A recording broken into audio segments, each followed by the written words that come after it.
We got another car here.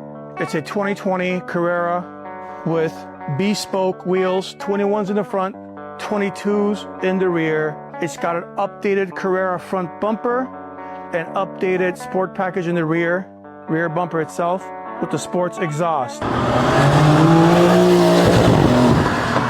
Also, as you can see, it's been lowered with the Bilstein's full coilover systems, and the spec is tits on because the offset and the stance is 100% perfection. That sits perfect. You can't get any better stance than that, in my opinion. Look at that. Fills the wheel wall, front and rear, perfect height.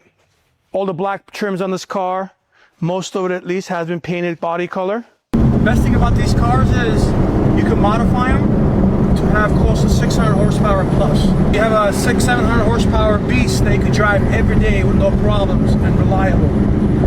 I like it. Very nice car. Very clean.